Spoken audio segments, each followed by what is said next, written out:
Mindfulness, How to Stay Sane in an Insane World by Helen Nicholson.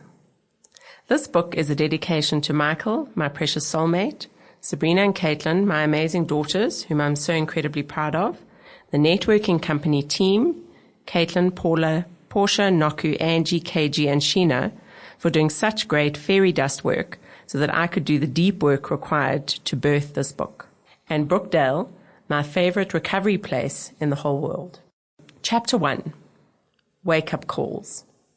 Mommy, I don't believe in the tooth fairy anymore. With tears in her eyes, her lip quivering, my 8-year-old twin daughter was the picture of disappointment and sorrow. The source of her misery was not only that some mystical creature, aka the tooth fairy, had failed to exchange her recently fallen out tooth for a 5 Rand coin for 4 nights in a row, but that I, as her mother, was somehow responsible for a great betrayal. I was too involved in my work to fully pay attention to the rites of passage that my girls were going through. I'd let my twin daughters down horribly, and it shook me to my core. Most people who practice mindfulness have had some kind of a wake up and smell the coffee kind of call. Perhaps a health scare, a near miss in the traffic, or a personal tragedy that literally brings them back to complete focus and reality. Ariana Huffington, author of Thrive, founder of the Huffington Post, and one of Time magazine's most influential people in the world, knocked her head on a table and fell to the ground. Lying in a pool of blood in her home office with a cracked cheekbone, she realized she had to revisit the quality of her life. She was working 18-hour days, was completely sleep-deprived, and lying on the floor injured, thinking, is this what success looks like?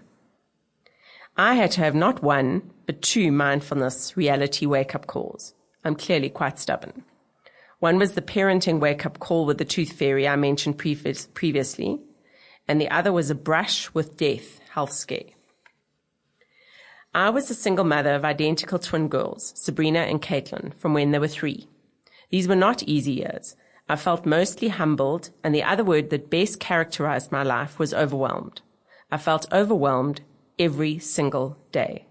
In fact, I was so overwhelmed, I bought the book called Overwhelmed by Bridget Schultz twice, not even registering that I already had it, although the covers did look different in my defense. I never got to the end of my to-do list. I was tired all the time and was largely living an unconscious life. I realized that I wasn't just missing out on the tooth fairy. I was missing out on my children's childhoods and life in general. It felt like every week it was Monday, then it was Friday. Suddenly we were in October. Sample complete. Ready to continue?